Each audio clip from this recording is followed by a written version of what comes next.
Everyone, जय हिंद, नमस्कार। स्वागत है आपका केंद्र एकेडमी की फिर से एक नए वीडियो में। आज की वीडियो में फ्रेंड्स, यूपी दरोगा भर्ती में जो सामान्य ज्ञान में जो हिस्ट्री का जो इम्पोर्टेंट प्रश्न है, उन सभी प्रश्नों को हम लोग इस सेशन में डिस्कस करेंगे। फ्रेंड्स, अगर चैनल पर पहली बार होंगे तो चैनल को सब्सक्राइब जरूर कर लीजिएगा, बेल आइकन को दबा दीजिएगा और अपने दोस्तों को शेयर कर दीजिएगा। फ्रेंड्स, वीडियो जो है काफ़ी इंपॉर्टेंट होने वाली है, जितने भी लोग दरोगा भर्ती का एग्ज़ाम देने जा रहे हैं। ठीक है, पिछले वीडियो में हमने जो है मॉडर्न हिस्ट्री के प्रश्नों को देखा था वन लाइनर ग्रुप में, जो भी इम्पोर्टेंट प्रश्न था। आज हमारी नेक्स्ट क्लास है। यदि आपने पिछली वीडियो को नहीं देखा होगा तो उसकी जो है प्लेलिस्ट बना दी गई है, उसको जाकर देख सकते हैं। ठीक है, तो चलिए शुरुआत करते हैं। हम लोग मॉडर्न हिस्ट्री प्रश्न में जो देख रहे हैं, जो है भारत देश हमारा जब आज़ाद हो गया तो उसके बाद जो है कौन कौन सा एक्ट आया था, उसको हम लोग देख रहे हैं। ठीक है, चलिए। इसमें लिखा है कि ईस्ट इंडिया कंपनी के भारतीय व्यापार के एक अधिकार को चाय एवं चीन के व्यापार के अतिरिक्त 1813 के चार्टर एक्ट द्वारा क्या कर दिया था, समाप्त किया गया था ना। तो 1800 चार्टर एक्ट का जो अधिनियम आया था उसमें जो है किसको जो है समाप्त कर दिया गया था। तो भारतीय जो ईस्ट इंडिया कंपनी के जो भारतीय व्यापार का जो एक अधिकार था, सिर्फ दो ही लोगों को छोड़ा गया था। चाय और चीनी के व्यापार के अतिरिक्त जो है सबको क्या कर दिया था, तो समाप्त कर दिया गया था। ठीक है, 1813 के चार्टर एक्ट द्वारा भारत में शिक्षा पर 1 लाख रुपए वार्षिक खर्च करने का जो है प्रावधान किया गया था ना। तो आपसे पूछ सकता है कि किस चार्टर एक्ट अधिनियम के तहत शिक्षा पर 1 लाख रुपया खर्च करने का अधिकार दिया गया था, चाहे प्रावधान किया गया था। तो उसका कौन सा चार्टर एक्ट था, तो 1813 का चार्टर एक्ट के द्वारा जो है इसको क्या कर दिया गया था, तो प्रावधान लागू किया गया था। ठीक है, आगे अब हम लोग बात करेंगे। तो 1813 के बाद जो 1833 में क्या क्या हुआ, तो चार्टर एक्ट 1833 के द्वारा कंपनी के सभी वाणिज्यिक अधिकार समाप्त कर दिया गया था तथा उसे भविष्य में केवल राजनीतिक कार्य ही करने थे, है ना।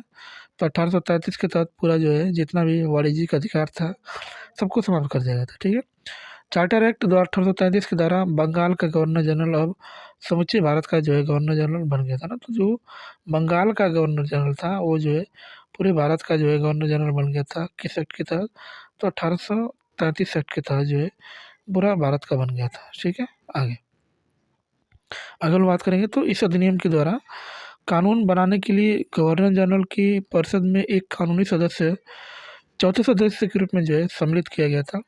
और ब्रिटिश संसद ने 1853 के चार्टर अधिनियम के द्वारा भारत में सिविल सेवकों के चयन और भर्ती के लिए खुली प्रतियोगिता प्रणाली क्या किया था, तो शुरू किया गया था। किसके अंतर्गत, 1853 के अंतर्गत जो है ये सब किया गया था। ठीक है, आगे ब्रिटिश ईस्ट इंडिया कंपनी के परिणाम स्वरूप परिसमापन और ब्रिटिश क्राउन को उसके कार्यों के हस्तांतरण के लिए भारत सरकार अधिनियम 1858 जो इसको लाया गया था।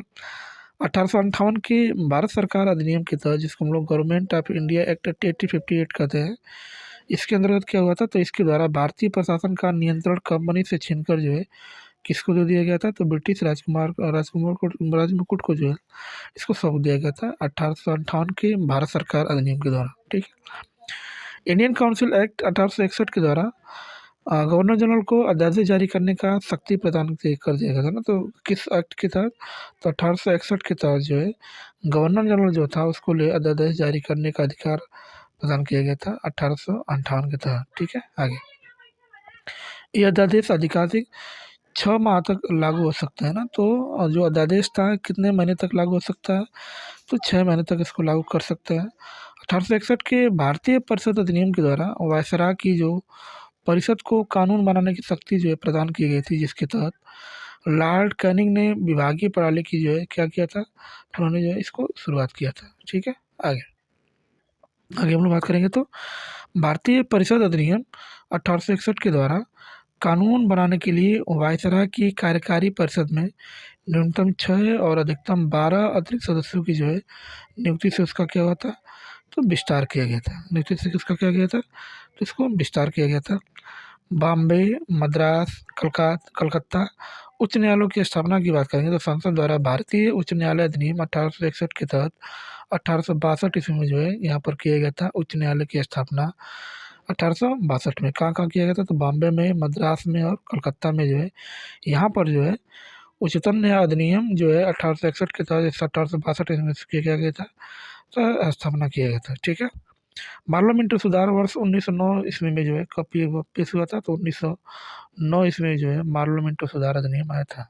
ठीक है, आगे 1909 के भारतीय परिषद अधिनियम को पार्लियामेंट्री सुधार नाम से जाना जाता है ना। तो जो अधिनियम 1909 का भारतीय परिषद अधिनियम आया था उसको हम लोग किस नाम से जानते हैं, तो पार्लियामेंट्री सुधार के नाम से उसको जाना जाता है। ठीक है, नेक्स्ट चलिए आगे हम लोग बढ़ते हैं। तो आगे इसमें नेक्स्ट हमारा प्रश्न है कि वायसराय की कार्यकारी परिषद में नियुक्त पहले भारतीय बात करेंगे तो कौन थे, उनका नाम क्या था, तो सत्येंद्र प्रसाद सिन्हा था जो कार्यकारी परिषद में जो नियुक्त होने वाले पहले भारतीय थे। मॉन्टेग्यू चेम्सफोर्ड की संस्कृति के आधार पर वर्ष 1922 से सिविल सेवा परीक्षा इंग्लैंड एवं भारत में एक साथ आयोजित होने जाने लगी। किसके आधार पर, तो मॉन्टेग्यू चेम्सफोर्ड के संस्कृति के आधार पर जो है जो 1922 में जो सिविल सेवा परीक्षा थी कहाँ होने लगा, तो इंग्लैंड में हुआ और ये भारत में भी एक साथ स्टार्ट हो गया था। ठीक है, आगे भारत में प्रांतों में द्वैध शासन का प्रारंभ की बात करेंगे तो मॉन्टेग्यू चेम्सफोर्ड इसको कहा जाता है। 1919 में से सुधार प्रारंभ किया गया था जिसे भारत सरकार अधिनियम 1919-20 को कहा जाता है ना। तो 1919 में जो है मॉन्टेग्यू चेम्सफोर्ड आया था और उसी में जो है प्रांतों में जो है किसका प्रारंभ किया गया था, तो द्वैध शासन का जो है प्रारंभ किया गया था 1919 के अधिनियम के तहत। भारत सरकार अधिनियम 1919 के द्वारा पहली बार देश में प्रत्यक्ष चुनाव की शुरुआत की गई थी। इसके द्वारा कुछ सीमित लोगों को उनकी संपत्ति, कर अथवा शिक्षा के आधार पर मताधिकार जो है इसको दिया गया था।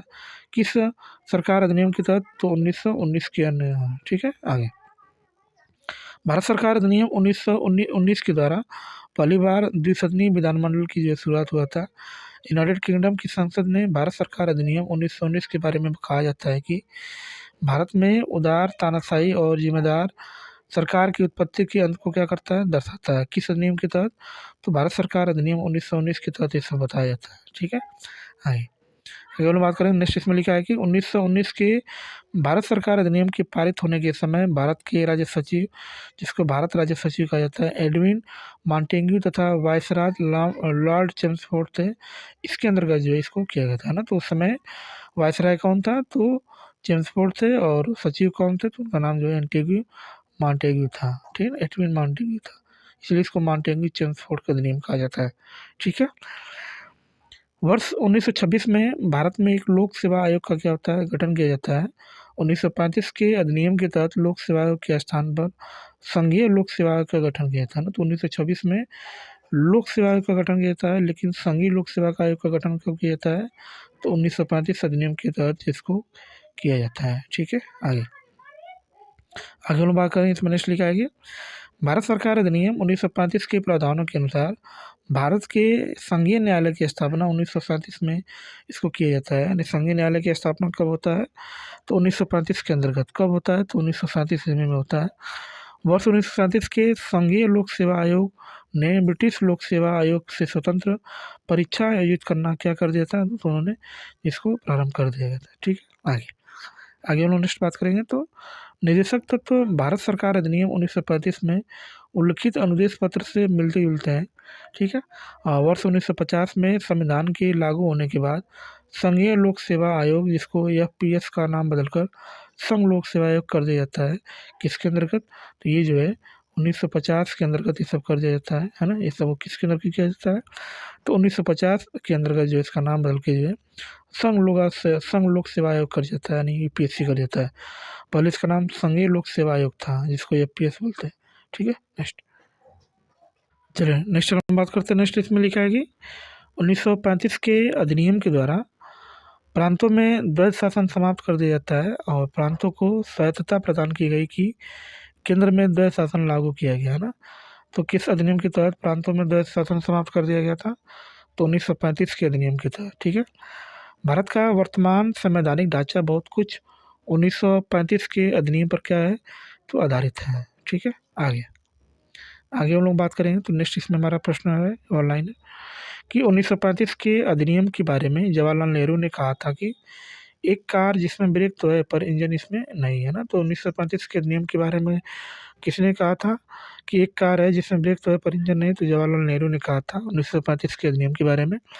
भारतीय राष्ट्रीय कांग्रेस ने अपने लखनऊ अधिवेशन 1936 में जो है जो है भारत सरकार अधिनियम 1935 को क्या किया था, तो अस्वीकार कर दिया गया था लखनऊ के अधिवेशन में। और इसकी अध्यक्षता जो किस कौन कर रहे थे, तो इसकी अध्यक्षता जो है पंडित जवाहरलाल नेहरू कर रहे थे। ठीक है, आगे पंडित जवाहरलाल नेहरू ने भारत सरकार अधिनियम 1935 को गुलामी का अधिकार पत्र या दास्ता का आज्ञा पत्र कहा है। किसको कहा है, तो गुलामी का अधिकार पत्र, तो 1935 के भारत सरकार अधिनियम को बताते हुए इसकी कठोर जो है उसकी आलोचना किया है। ठीक है, अमार सोनार बांग्ला गीत की रचना जो है 1905 ईस्वी में बंग बंग आंदोलन के दौरान रविन्द्रनाथ टैगोर ने इसको किया था। तो 1905 में जो बंग बंग आंदोलन हुआ था उसी समय रविन्द्रनाथ टैगोर ने एक गीत की रचना किया था जिसको अमार सोनार बांग्ला कहते हैं।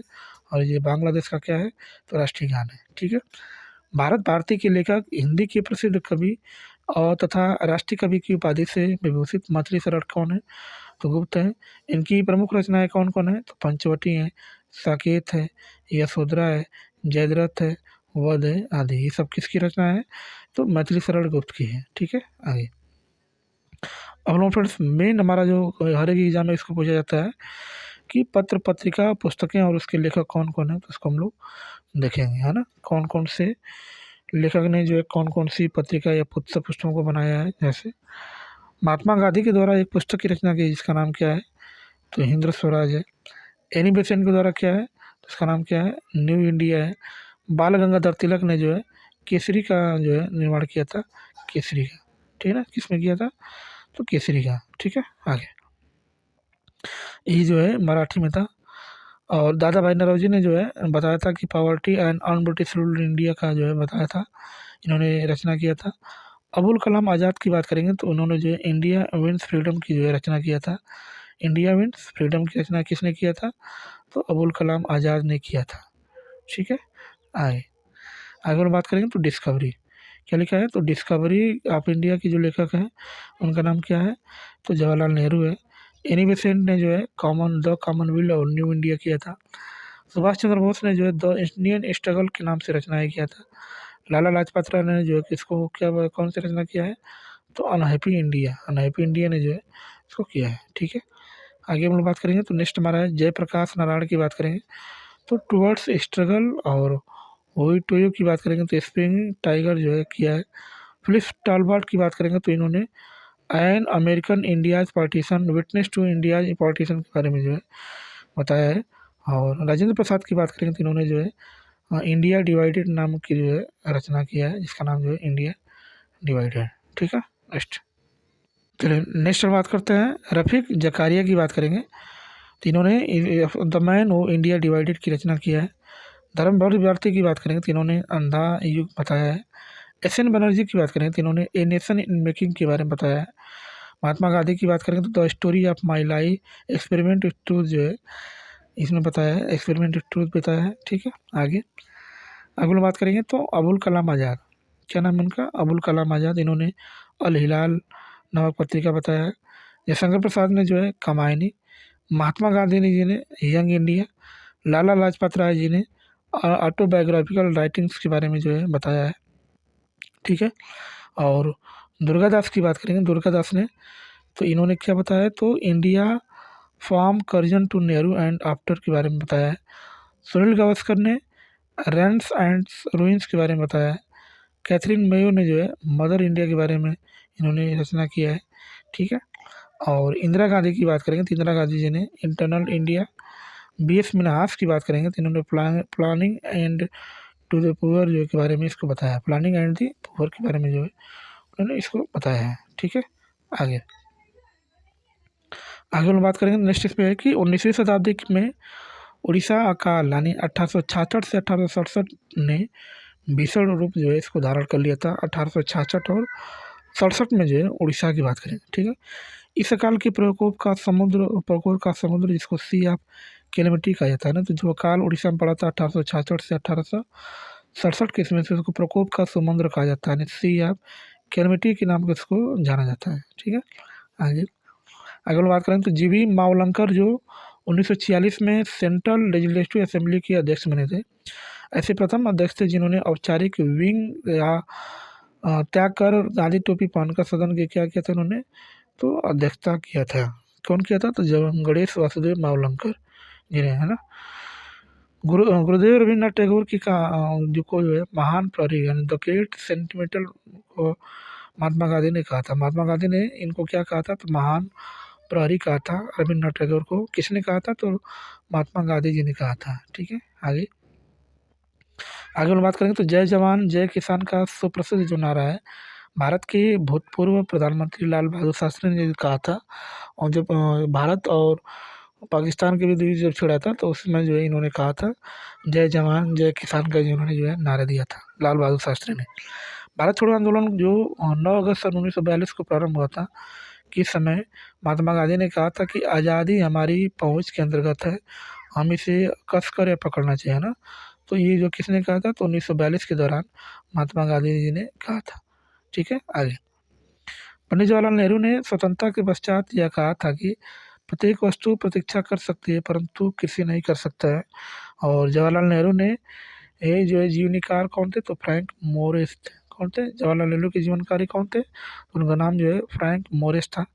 लॉर्ड माउंटबेटन जो 1947 से 1948 के ने भारत विभाजन के लिए मोहम्मद अली जिन्ना को क्या किया था, तो उत्तरदायी ठहरा था। यानी इन्होंने जो बताया था कि मोहम्मद अली जिन्ना जो है भारत विभाजन का लिए प्रमुख दावेदार था। ठीक है, अगर हम नेक्स्ट बात करेंगे तो अगस्त 1923 में संपन्न बनारस हिंदू महासभा के अधिवेशन की बात करेंगे। इसकी अध्यक्षता किसने किया था, तो पंडित मदन मोहन वाले जी ने जो है इसकी अध्यक्षता किया था। डॉक्टर पट्टाभी सीतारामैया जो है प्रमुख राष्ट्रवादी तथा ये क्या थे, तो ये जो है क्या थे, तो भारतीय राष्ट्रीय कांग्रेस के सरकारी इतिहासकार थे, है ना। तो इसके सरकारी इतिहासकार कौन थे, तो पट्टाभी सीतारामैया था, जिनको जो है महात्मा गांधी ने सुभाष चंद्र बोस के खिलाफ चुनाव में लड़ाया था, लेकिन वहाँ पर इनकी हार हो गई थी पट्टाभी सीतारामैया की। और ये कौन जीता था, तो उस समय जो है सुभाष चंद्र बोस जो है जीते थे। ठीक है, नेक्स्ट चलिए नेक्स्ट हम बात करते हैं। नेक्स्ट इसमें लिखा है कि भारतीय कम्युनिस्ट पार्टी का गठन की बात करेंगे तो 1925 ईस्वी में कानपुर में हुआ था, जिसको सीपीआई कहते हैं, है ना, कम्युनिस्ट पार्टी ऑफ इंडिया। तो 1925 में हुआ था।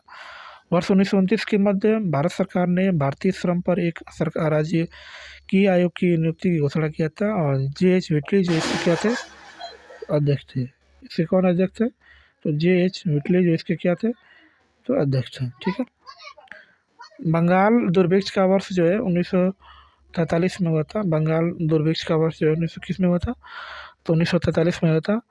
शीत युद्ध काल में विश्व स्तर पर शांति और पारस्परिक सहयोग की स्थापना करने के लिए भारत के प्रथम प्रधानमंत्री पंडित जवाहरलाल नेहरू द्वारा गुट निरपेक्षता का सिद्धांत जो है प्रस्तुत किया गया था, है ना, शीत युद्ध के काल में। ठीक है, आगे चलिए आगे हम लोग बात करेंगे। आगे इसमें नेक्स्ट लिखा है कि प्रसिद्ध बांग्ला उपन्यासकार बंकिम चंद्र चट्टोपाध्याय तथा जदुनाथ बोस ने 1858 ईस्वी में कलकत्ता विश्वविद्यालय के प्रथम स्नातक थे। अबुल कलाम आज़ाद देवबंद से संबंधित हैं। उन्होंने मजमीन अल नदवा का जो है क्या किया था, प्रकाशन किया है ना। तो अबुल कलाम आज़ाद कहाँ से रिलेटेड हैं, तो ये देवबंद से हैं। इन्होंने क्या किया था, तो मजमीन अल नदवा का जो है क्या किया था, प्रकाशन किया था। भारत में सर्वप्रथम केरल में वर्ष 1957 ईस्वी में साम्यवादी सरकार की जो है स्थापना हुआ था। 1957 में कहाँ पे हुआ था, तो केरल में हुआ था। कहाँ पे हुआ था, तो केरल में। ठीक है, आगे अगर नेक्स्ट बात करेंगे तो भारत के आर्थिक विकास के लिए गांधी जी ने लघु तथा कुटीर उद्योग के विकास पर बल दिया था। वहीं नेहरू जो है भारी औद्योगिकरण के जो है पक्षपोषक थे।